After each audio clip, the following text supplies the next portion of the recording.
एक शहर के अंदर थोड़ी सी भीड़ इकट्ठा हो रही थी। उसी भीड़ के बीच में एक बुजुर्ग महिला बैठकर फूट फूट कर रोए जा रही थी और लोग तरह तरह की बातें बना रहे थे। कोई कह रहा था कि इसके बेटे का नंबर ही गलत है, हो सकता है ये इसे यहाँ पर छोड़ गया हो, लेकिन वह बुजुर्ग महिला इस बात को मानने के लिए तैयार नहीं थी। तभी वहां से एक लड़की गुजरती है जो कि सोशल वर्क किया करती थी और जैसे ही वो ऐसी भीड़ को देखती है तो उसके बाद वहां पर आकर इस भीड़ का कारण जानने लगती है। जानने के बाद उसे पता चलता है कि एक बुजुर्ग महिला है जो अपने बेटे के साथ आई थी, लेकिन उनका बेटा उन्हें बिठाकर मार्केट में कुछ सामान खरीदने के लिए गया था और उसके बाद 8-9 घंटे हो गए हैं और अब तक वापस नहीं आया है। कौन थी वह बुजुर्ग महिला और किस वजह से उसका बेटा उसे यहाँ पर छोड़ गया था, पूरी सच्चाई के बारे में जानने के लिए वीडियो को अंत तक जरूर देखें। उत्तर प्रदेश के एक गाँव में एक शीला देवी नाम की महिला रहा करती थी। शीला देवी काफी मेहनती है और वह खेती बाड़ी करके अपने इकलौते बेटे का भरण पोषण कर रही थी। बेटा बड़ा हो चुका था और वह पढ़ लिख करके एक कंपनी में काम किया करता था। बेटे का नाम राहुल था और राहुल फिलहाल शादी के योग्य हो गया था। तो उसके बाद जो शीला देवी होती है वह अपने बेटे से शादी करने के लिए कहने लगती है, लेकिन बेटा अभी इस बात के बहाने बनाने लगता है और कहता है कि माँ अभी मुझे शादी नहीं करनी, मैं अपनी जिंदगी को आराम से व्यतीत करूंगा। दरअसल बात कुछ और थी। यहाँ पर जो शीला देवी का बेटा होता है जहाँ पर काम किया करता था वहीं पर उसने अपनी शादी भी कर ली थी और अपना घर भी बसा लिया था, लेकिन माँ को उसने इस बात के बारे में नहीं बताया था और वह अपनी माँ से किसी भी तरह से पीछा छुड़ाना चाहता था।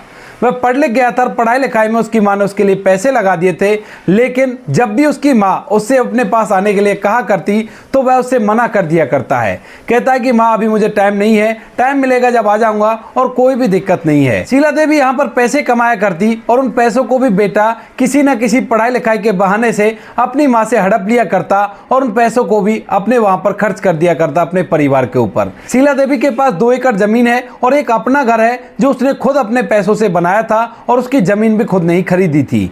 तभी एक दिन अचानक से जब राहुल उसके पास आता है तो वहां पर वो 3 से 4 दिन के लिए आया था, लेकिन इस बार भी वो पैसे लेने के लिए यहाँ पर आया था। दरअसल 6 महीने में फसल हुआ करती है और उस फसल के जितना भी मुनाफा हुआ करता उसे बेटा अपने साथ ले जाता और वहां पर अपनी फैमिली पर खर्च किया करता।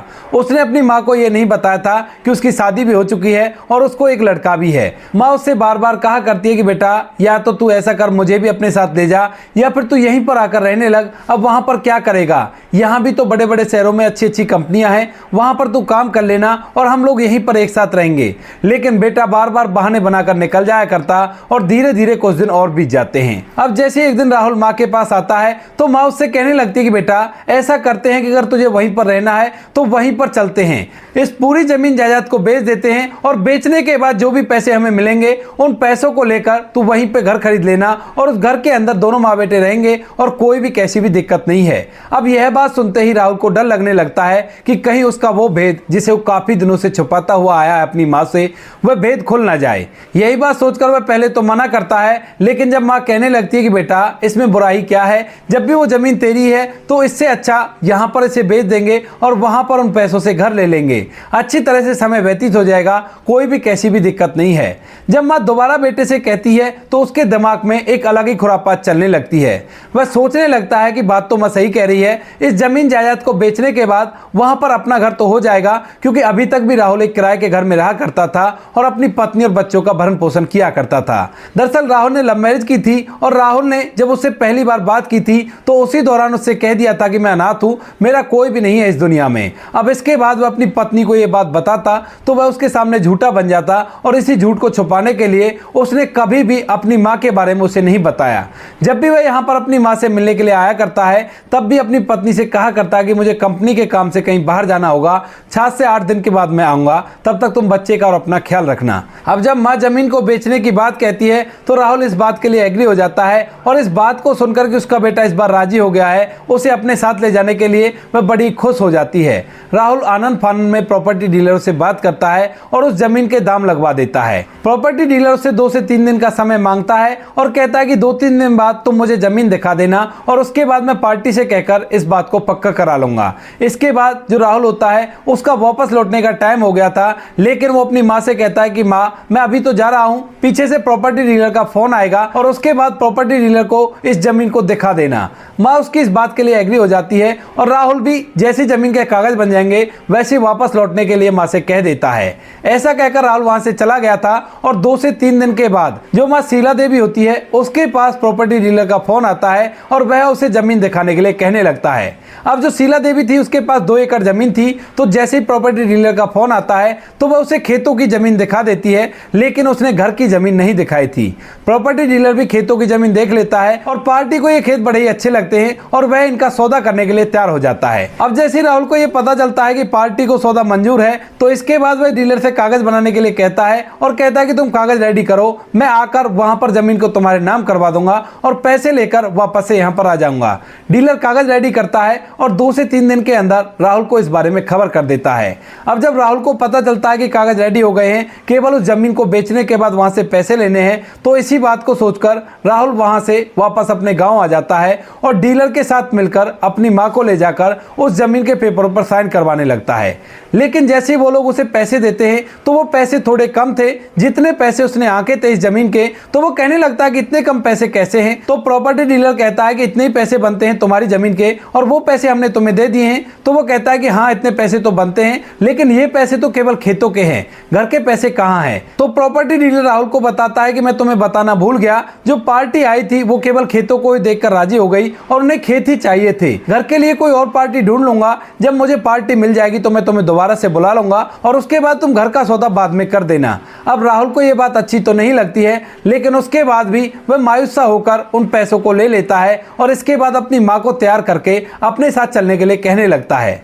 माँ भी बड़ी खुश होती है कि उसका बेटा आज उसे अपने साथ ले जा रहा है और वह अपने बेटे के साथ समय व्यतीत करेगी। वह अपने पड़ोस में रहने वाली एक महिला बबली, जो कि उसके सुख दुख में साथ रहा करती थी जब उसका बेटा नहीं था, वह उससे कहती है बड़ी चहकते हुए कि देखो मैं तो अपने बेटे के साथ जा रही हूँ और अब यहाँ पर शायद कभी नहीं लौटूंगी, वहीं पर हम लोग घर खरीदेंगे और वहीं पर रहेंगे। तो जो बबली होती है वह भी उसे खुशी खुशी विदा कर देती है और वह अपने बेटे के साथ बैठकर लगभग 24 घंटे का सफर ट्रेन से करके सीधा मुंबई पहुंच जाती है।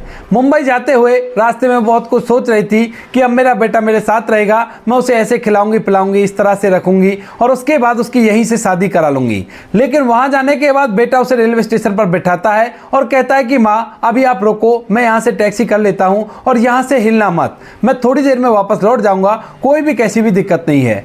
माँ जो कि अपने बेटे पर विश्वास करती है और कहती है कि बेटा ठीक है तू चला जा, मैं यहीं पर तेरा इंतजार करती हूँ। उसके बाद बेटा वहां से चला जाता है, लेकिन 7 से 8 घंटे हो जाते हैं। माँ की आंखें तक दुखने लगी थी बेटे की राह देखते देखते, लेकिन बेटा वापस नहीं लौटा था। जब काफी देर तक बेटा नहीं लौटता है तो उसके बाद माँ उसे खुद जाकर ढूंढने का फैसला करती है और इसके बाद वह ढूंढते ढूंढते स्टेशन से बाहर निकल आती है, लेकिन कहीं पर भी उसे उसका बेटा नहीं दिखाई देता है। वहां पर इधर उधर छोटे मोटे दुकान वाले थे, तो वह उनसे पूछने लगती है कि बेटा क्या तुमने मेरे बेटे राहुल को देखा है, लेकिन वो लोग काफी ज्यादा व्यस्त थे। वह उसे इशारा करके आगे बढ़ने के लिए कह देते हैं। माँ जैसे ही आगे बढ़ती रहती है अपने बेटे को ढूंढती ढूंढती, उसकी आंखें टपकने लगती हैं और वह फूट फूट कर रोने लगती है और सोचती है कि शायद मेरे बेटा किसी मुसीबत में है और वह कहीं गुम हो गया है, वरना मुझे लेने के लिए वापस जरूर आता है। क्योंकि अब तक राहुल ने कभी भी ये बात अपनी माँ को महसूस नहीं होने दी थी कि वह उसे पीछा छुड़ाना चाहता है, लेकिन आज वो अचानक से अपनी माँ को अकेला छोड़कर वहां से चला गया था। माँ काफी देर तक इधर उधर अपने बेटे को ढूंढती है और जब ढूंढने के बाद वह उसे नहीं मिलता तो रोड किनारे थक कर बैठ जाती है और आने जाने वाले लोगों से रो रो कर पूछने लगती है कि क्या तुमने मेरे बेटे राहुल को देखा, क्या तुमने मेरे बेटे राहुल को देखा। और यह सब कुछ देखकर कुछ लोग तो उसके पास रुक जाते हैं, लेकिन कुछ लोग इस बात को ऐसे छोड़कर वहां से निकल जाते हैं। जो लोग वहां पर उसे देखकर रुक गए थे वो लोग उससे पूछने लगते हैं कि माँ जी आपके बेटे का आपके पास नंबर तो होगा, आप उसका नंबर मुझे दे दीजिए, हम उसके पास फोन लगा देंगे और हो सकता है वो हमसे बात कर ले। इसके बाद वह बुजुर्ग महिला कहने लगती है कि नहीं बेटा मैं पढ़ी लिखी नहीं हूं और मुझे नंबर तो बिल्कुल भी याद नहीं है। लेकिन तभी उसे ज्ञात होता है कि उसने अपनी बबली फ्रेंड से उसका नंबर लिखवा रखा था और जो पर्ची इसी थैले के अंदर आ गई है। इसके बाद वह अपने थैला टटोलती है और कहती है कि बेटा एक बार मैं देख लेती हूँ, शायद हो सकता है मेरे पास उसका नंबर है। इसके बाद वह बुजुर्ग महिला अपना थैला टटोलती है और उस थैले के अंदर उसे अपने बेटे का नंबर मिल जाता है। वह उस पर्ची को निकालकर उस व्यक्ति को दे देती है जो उससे नंबर के बारे में पूछ रहा था। इधर जो वह उसका बेटा राहुल था वह बैल जाते ही फोन को उठा लेता है और पूछने लगता है कि आप कौन हो और आपको किससे बात करनी है। तो उसके बाद वह व्यक्ति पूछने लगता है कि क्या आपका नाम राहुल है? तो वह बताता है कि हाँ, मेरा ही नाम राहुल है, बताओ आपको किससे बात करनी है? तो वो कहने लगता है कि देखो, आपकी माँ यहाँ पर काफ़ी ज़्यादा परेशान है और आप अपनी माँ से बात कर लीजिए। ये सब बातें वह हैंड फ्री करके कर रहा था, लेकिन जैसे ही उसने ऐसा कहने के बाद उसकी माँ की तरफ फ़ोन बढ़ाया, उतनी ही देर में राहुल ने उधर से फ़ोन काट दिया और उसके बाद जो वह व्यक्ति होता है दोबारा से उस फ़ोन को मिलाता है। लेकिन इस बार जो राहुल होता है कॉल चलते हुए भी उस फ़ोन को नहीं उठाता है और यह बात साफ साफ इशारा कर रही थी कि राहुल जानबूझकर अपनी माँ से बात नहीं करना चाहता। इस बात को सुनकर वहाँ पर जितने भी लोग थे वो तरह तरह की राय इस बारे में देने लगते हैं, लेकिन वहीं पर जो बुजुर्ग महिला होती है इस बात को देखकर पूरी तरह से हैरान हो जाती है और उसे पक्का विश्वास हो गया था कि उसका बेटा उसे अकेला छोड़कर चला गया, क्योंकि उसकी आवाज़ से बिल्कुल भी नहीं लग रहा था कि वह किसी मुसीबत में है। इसके बाद जब वह व्यक्ति बार बार ट्राई करता है तो वह उस नंबर को ब्लैक लिस्ट में डाल देता है और वह व्यक्ति उसे बता देता है कि आपके बेटे ने मेरा नंबर ब्लैक लिस्ट कर दिया है। तो इसके बाद माँ को और भी अच्छी तरह से पता चल जाता है कि बेटा सच में ही मुझे छोड़कर चला गया है। माँ फूट फूट कर रोने लगती है। अब जब ये सब कुछ हो ही रहा था उसी दौरान वहाँ से एक करिश्मा नाम की लड़की निकलती है, जो कि वैसे तो काफ़ी ज़्यादा उम्र उसकी हो चुकी है, लेकिन अभी तक ना तो उसने शादी की है और ना ही वह शादी ज़िंदगी में करना चाहती है। वह तो सोशल वर्क किया करती है और दूसरों की मदद किया करती है। जैसे वो यहाँ पर भीड़ को खड़ा हुआ देखती है तो उसके बाद उसे हैरानी होने लगती है, क्योंकि अक्सर वो यहाँ से निकला करती है लेकिन कभी भी उसे ऐसी भीड़ नहीं दिखी। और इसके बाद वो उस भीड़ के होने का कारण जानने लगती है तो उसे पता चलता है कि यहाँ पर एक बुजुर्ग महिला है जिसका बेटा शायद उसे छोड़कर यहाँ से चला गया है और वह यहाँ पर अपने बेटे का वेट कर रही है। वह फूट फूट कर रो रही है और उसे इस बात का बड़ा ही डर लग रहा है कि अब वो यहाँ पर क्या करेगी, क्योंकि वह बहुत दूर की रहने वाली है। तो इसके बाद जो करिश्मा होती है पूरी बात को समझती है और समझने के बाद उस बुजुर्ग महिला से कहने लगती है कि माँ जी, आप चिंता मत करो, मैं आपकी मदद करूंगी। इसके बाद जो बुजुर्ग महिला शीला देवी होती है वह उसकी तरफ देखने लगती है और कहती है कि बेटी, तू कौन है और मेरी मदद तू भला क्यों करेगी? तो उसके बाद करिश्मा उसे बताती है कि माँ जी, दरअसल मैं सोशल वर्क किया करती हूँ और मेरा काम ही ये है कि दूसरे दुखी आदमी की मदद करना। इसके बाद जो शीला देवी, जिसका रो रो कर बुरा हाल है, वो कहने लगती है कि बेटी, तू भला मेरी मदद कैसे कर सकती है? मेरे जब बेटे ने मुझे ऐसे छोड़ दिया ऐसी हालत में, तो तू भला मेरी मदद क्या करेगी? तो वह उससे कहने लगती है कि माँ जी, आप चिंता मत करो, आपकी मदद मैं कर रहूंगी। इसके बाद वह उसे पूछने लगती है कि आपका नाम क्या है? तो वह उसे अपना नाम शीला देवी बताती है। वह पूछती है कि आप कहाँ की रहने वाली हो? तो शीला देवी उसे बताती है कि मैं उत्तर प्रदेश के फलाने गांव की रहने वाली हूँ। अब इस बात को सुनने के बाद जो लड़की होती है जिसका नाम करिश्मा होता है वह अपना फ़ोन निकालती है और इस गांव के बारे में सर्च करने लगती है। सर्च करने के बाद उसे गांव के बारे में पता चल गया था और इसके बाद वो उससे पूछने लगती है कि माँ जी बताओ, अब आप कहाँ जाना चाहती हो? आप अपने बच्चे को ढूंढना चाहती हो तो वो तो पॉसिबल नहीं है। जब वो आपको छोड़कर गया है तो उसने कुछ ना कुछ प्लानिंग तो की होगी। अगर आप यहीं पर रहना चाहती हो तो यहाँ पर मैं किसी न किसी वृद्धाश्रम में आपका इंतजाम करा देती हूँ और वहाँ पर रहकर आप अपना समय व्यतीत कर लेना। लेकिन यहाँ पर जो शीला देवी हैं उन्हें ये सभी चीज़ें बड़ी अजीब लगती हैं, क्योंकि यहाँ के लोगों के पास बहुत कम टाइम है। वह गाँव में रहने वाली थी और गाँव का ही माहौल उन्हें अच्छा लगा करता था। तो वो कहने लगती है कि बेटी, अगर तू मेरी मदद ही करना चाहती है तो मुझे यहाँ से मेरे गाँव वापस भेज दे, क्योंकि वहाँ पर अभी मेरे पास घर है और उस घर के अंदर मैं रहकर अपना समय व्यतीत कर लूंगी। खेतों की जमीन तो बेटे ने बेच दी है लेकिन घर अभी बचा हुआ है और वह उसे कुछ दिन बाद बेचने की बात कर रहे थे। तो जब दोबारा से वो उस घर को बेचने के लिए वहां पर आएगा तो मैं उससे पूछूंगी कि बेटा, मैंने तेरे साथ ऐसा क्या गलत किया था जो तूने मेरे साथ ऐसा किया। इसके बाद जो करिश्मा होती है वह उसकी मदद करने के लिए तैयार हो जाती है और कहती है कि ठीक है माँ जी, अगर ऐसी बात है तो मैं आपको यहाँ से ट्रेन में बिठा दूंगी और आपको वहां पर जाकर अपने गाँव में अपने आप ही ढूंढना होगा। लेकिन तभी जो शीला देवी होती है वो कहने लगती है कि बेटा, मैं अपने गाँव को कैसे ढूंढूंगी, क्योंकि मैं पूरी तरह से अनपढ़ हूँ। तो जो करिश्मा है वो उससे कहने लगती है कि ठीक है माँ जी, अगर ऐसी बात है तो मैं खुद ही आपको वहां पर छोड़कर आऊंगी। मेरे वैसे कुछ काम खराब हो रहे थे लेकिन कोई बात नहीं, आपका घर पहुंचना जरूरी है। इसके बाद जो करिश्मा होती है वहां से उसके साथ बैठकर सीधा उसके गांव के लिए निकल जाती है और लगभग 24 घंटे का सफर तय करने के बाद दोबारा से उसको उसी के गांव में ले जाकर छोड़ देती है। रास्ते में उन्होंने ढेर सारी बातें की थी और यहाँ पर करिश्मा और सीमा देवी दोनों में एक दूसरे के प्रति काफ़ी ज़्यादा बॉन्डेशन बन गई थी। यहाँ पर गांव के अंदर आने के बाद जो करिश्मा है उसे गांव का माहौल बड़ा ही अच्छा लगता है और उसका बिल्कुल भी मन नहीं है यहाँ से जाने का। लेकिन करिश्मा ने फिलहाल शीला देवी को उसके गंतव्य तक पहुँचा दिया था और इसके बाद वह वापस से मुंबई जाना चाहती थी। तो इसीलिए वह शीला देवी से कहने लगती है कि ठीक है अम्मा, आप अपनी जगह पर पहुँच गई हो और अब मुझे जाना होगा। लेकिन तभी जो शीला देवी है वो कहती है कि बेटी ऐसे कैसे, तुमने मुझे यहाँ तक तो पहुँचा दिया, लेकिन बहुत लंबा सफर है, जब मैं थक गई हूँ तो तुम भी थक गई होगी।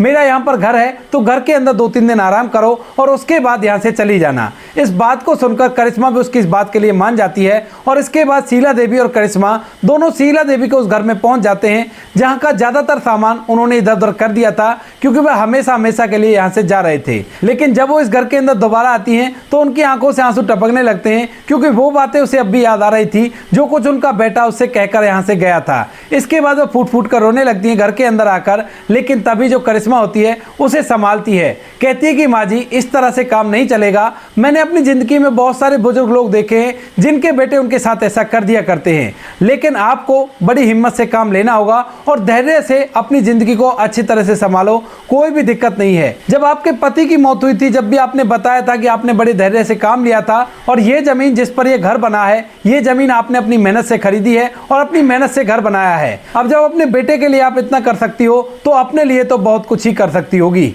इस बात को सुनकर जो शीला देवी होती है उसके अंदर भी थोड़ी सी हिम्मत आती है और वह कहती है कि हाँ बेटी, तुम सही कह रही हो, अब मुझे ये सब कुछ त्याग देना होगा जो मैं बेटे के लिए विलाप किया करती हूँ। इसके बाद करिश्मा के समझाने पर शीला देवी हिम्मत से काम लेती है और हिम्मत से काम लेने के बाद अपने आंखों के आंसू को पहुंचती है। तभी अचानक से उसकी पड़ोस में रहने वाली बबली जब शीला देवी के घर के दरवाजा खुला हुआ देखती है तो एकदम से वहां पर आने लगती है, क्योंकि वह शीला देवी की बहुत अच्छी दोस्त थी और ज्यादातर उसके फैसले लेने में उसकी मदद किया करती थी। और यहाँ पर जब वह अकेली रहा करती थी तो वही उसका एक सहारा थी।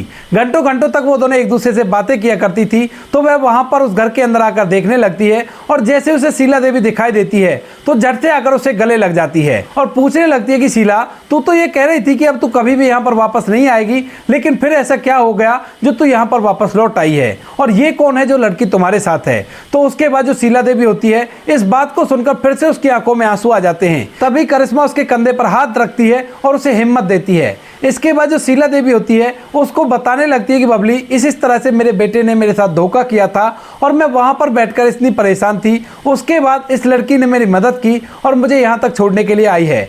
ये तो मुझे छोड़ते ही वापस जा रही थी, लेकिन मैंने कहा कि बेटा, यहाँ पर मेरा घर है और यहाँ पर 1-2 दिन रुक कर जाओ। तो मैं इसे अपने साथ तो ले आई, लेकिन घर के अंदर कोई भी ऐसा सामान नहीं है जिससे इसके लिए मैं खाना पीना बना सकूं। तभी बबली कहती है कि कोई बात नहीं, इसकी चिंता मत कर, मैं हूं ना। वैसे भी तुम जब गई थी तो घर का पूरा राशन तूने मुझे दिया था, तो मैं वो राशन में तुम्हारा लौटा दूंगी। क्योंकि जब शीला देवी यहाँ से गई थी तो उन्होंने घर का सारा राशन बबली को दे दिया था और कहा था कि बबली, यहाँ पर ये ऐसे खराब हो जाएगा, तो इसे अपने यूज में ले लेना। इसके बाद जो बबली होती है उस घर के अंदर राशन भर देती है और वहां पर शीला देवी करिश्मा के साथ समय बिताने लगती हैं। अब जैसी करिश्मा और शीला देवी दोनों एक दूसरे के साथ समय बिताते हैं तो दोनों के अंदर काफ़ी अच्छी बॉन्डिंग हो जाती है। और इसके बाद जो शीला देवी है वो उसे पूछने लगती है कि बेटी, अब मुझे क्या करना होगा। तो जो करिश्मा होती है उसके जीवन के बारे में ज़्यादातर पहलुओं को जान चुकी थी और उसे पता था कि शीला देवी को खेती बाड़ी बड़ी अच्छी तरह से आया करती है। तो इसके बाद जो करिश्मा होती है उन्हें खेती बाड़ी करने की सलाह देती है। तो शीला देवी कहने लगती है कि बेटी, खेती तो मैं कर लूँ, लेकिन अब तो मेरे पास अपनी ज़मीन भी नहीं है। तो वो कहने लगती है कि माँ जी, ऐसी कोई बात नहीं है, आप दूसरों की ज़मीन पर भी खेती कर सकती हो, बदले में आपको फसल का कुछ हिस्सा देना होगा और इसी तरह से आप ट्राई करो। तो शीला देवी ऐसा ही करती है, क्योंकि पहले वो इस काम को किया करती थी। तो इसी वजह से वह अगले ही दिन गाँव के कुछ जमींदारों से मिलती है और उनसे उनके कुछ खेत ले लेती है जमींदारी करने के लिए, और बदले में वह उसके फसल का हिस्सा या वो पैसे ले तो पैसे दे दिया करेगी। इसके बाद वह वहाँ पर खेती करने की सोचती है, लेकिन करिश्मा उन्हें अपने हिसाब से खेती कराती है और उनसे कहती है कि तुम्हें अपने खेतों में फिलहाल सब्जियां बोनी चाहिए, क्योंकि सब्जियों का मुनाफा काफी ज्यादा हो जाता है और ज्यादातर ऐसी सब्जियां उगाओ जो सब्जियां यहाँ पर तुम्हारे एरिया में ना मिलती हूँ, वह दूर से आती हूँ और उन सब्जियों की अच्छी खासी कीमत तुम्हें मिल जाएगी। इसके बाद जो शीला देवी होती है वह उसके कहे अनुसार ऐसी खेती करती है और अपने खेत में ढेर सारी सब्जियां बो देती है। तभी जो करिश्मा होती है वो उससे जाने के लिए कहने लगती है, लेकिन तभी जो शीला देवी होती है उसकी आंखों से आंसू टपकने लगते हैं और वह उससे कहने लगती है कि बेटी, अगर तुम यहाँ से ना जाओ तो तुम्हारा क्या बिगड़ जाएगा।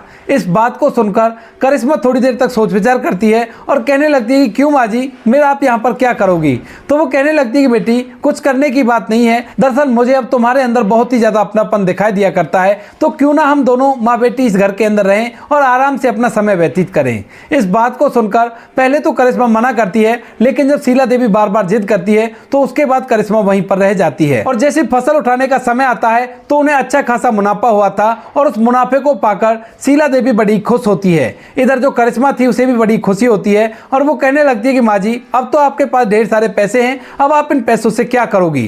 तो वो कहने लगती है कि बेटी, इन पैसों से तो मैं वही काम करूंगी जो तुम किया करती थी। सबसे पहले तो इन पैसों पर तुम्हारा अधिकार है, तुम जहां चाहो इन पैसों को खर्च कर सकती हो, मुझे कोई भी आपत्ति नहीं है। लेकिन करिश्मा उनसे मना करती है, कहती है कि नहीं माँ जी, मैं आपके पैसे नहीं रख सकती। तो वो कहती है कि इसमें आधी मेहनत तुम्हारी भी तो है, क्योंकि तुमने भी तो हर टाइम मेरे साथ रहकर सब कुछ काम करवाया है, और जो चीज मेरे बेटे ने मेरे साथ नहीं की उतनी हमदर्दी तुमने मेरे साथ दिखाई, तो इन पैसों पर तुम्हारा हक है, तुम जहां चाहो इन्हें खर्च कर सकती हो। उसके बाद करिश्मा उसका एक बैंक अकाउंट खुलवाती है और उस अकाउंट में उन पैसों को डलवाती रहती है। धीरे धीरे समय बीता, समय के साथ साथ वहां पर शीला देवी और करिश्मा को रहते हुए लगभग 1 साल हो गया था। अब 1 साल बाद अचानक से जो उनका लड़का होता है राहुल, वह अभी तक भी यही सोच रहा है कि गांव में मेरी माँ के बारे में किसी को भी नहीं पता चला होगा, और माँ तो मुंबई के अंदर ही इधर उधर भटका करती होंगी, और अब तक तो वो इस दुनिया को छोड़कर जा भी चुकी होंगी। वह अचानक से एक दिन गांव के अंदर आता है। जिस टाइम पर वो घर पर आता है उस टाइम पर शीला देवी खेत से वापस लौट रही थी और राहुल उनके आगे आगे चल रहा था।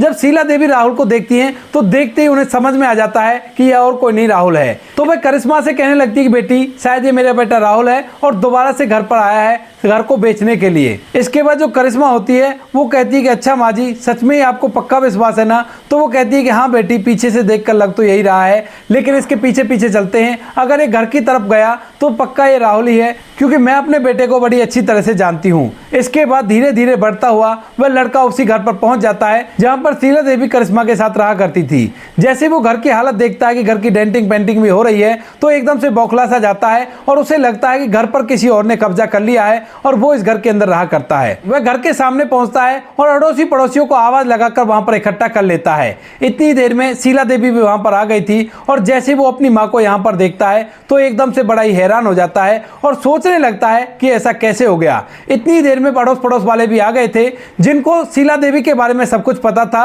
और राहुल की करतूत के बारे में भी पता था।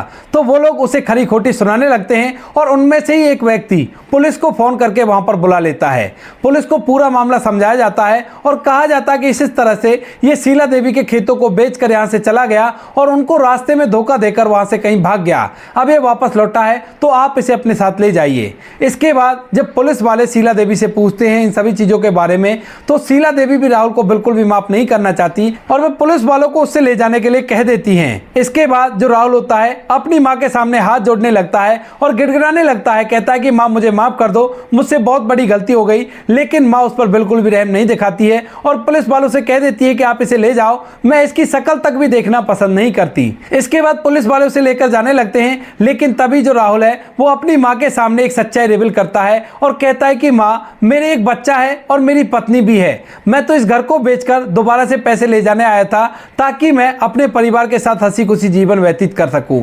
मेरा ना सही मेरे बच्चे का तो ख्याल कर, बच्चा मेरा परेशान होगा और मैं ये बात बिल्कुल भी नहीं देख सकता। जब माँ को ये बात सुनती है तो उसके पैरों तले से जमीन खिसक जाती है। जिस बेटे की शादी के वो सपने सजाया करती थी उस बेटे ने अपनी शादी भी कर ली है और उसकी पत्नी भी है। तो वह पुलिस वालों से मना कर देती है और कहती है कि साहब इसे छोड़ दो, कोई भी बात नहीं है, ये घर तो मेरे ही नाम पर है और मेरी इच्छा के बिना इसे बिल्कुल भी नहीं बेच सकता।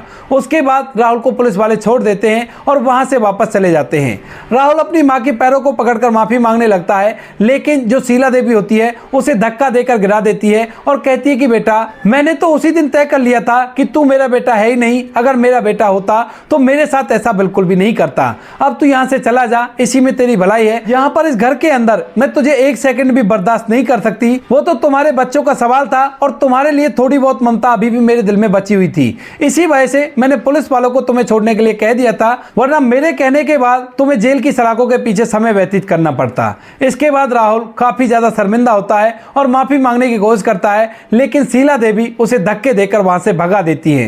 राहुल वहां से मायूसी भरा चेहरा लेकर वापस लौट जाता है और अपने परिवार के साथ रहकर समय बिताने लगता है। धीरे धीरे वहां पर जो शीला देवी होती हैं वह करिश्मा के साथ मिलकर उस घर को, जिस घर के अंदर वो रहा करती थी, उसे एक वृद्धाश्रम में कन्वर्ट कर देती हैं और दोनों के दोनों जाकर इधर उधर से इस तरह के दुखी बुजुर्गों को वहां पर लाकर रखा करती और साथ में खेती बाड़ी करके जो पैसा आया करती उससे उस वृद्धाश्रम को चलाया करती। उन्हें फंडिंग भी इधर उधर से मिलने लगती है और फिलहाल तक भी उनका वृद्धाश्रम अच्छी तरह से चल रहा है। वह शहरों से दुखी व्यक्तियों को लाया करते और गाँव में उस घर के अंदर रखा करते। तो दोस्तों ये थी आज की कहानी। आपको कहानी जैसी भी लगी हो कमेंट सेक्शन में बता देना। वीडियो अगर अच्छी लगी हो तो वीडियो को लाइक और चैनल को सब्सक्राइब जरूर करें ताकि हमें थोड़ा सा हौसला मिले आप लोगों के लिए ऐसे अच्छे वीडियो बनाने के लिए। इन कहानियों को सुनाने का उद्देश्य किसी को परेशान करना बिल्कुल भी नहीं है। यह कहानी आपको इसलिए सुनाई जाती है ताकि आप लोग इन कहानियों में से कुछ ना कुछ सीख सको और अपने जीवन में उस चीज को अप्लाई कर सको। मिलते हैं किसी नेक्स्ट वीडियो नए टॉपिक के साथ, तब तक के लिए जय हिंद, जय भारत, जय हिंदुस्तान।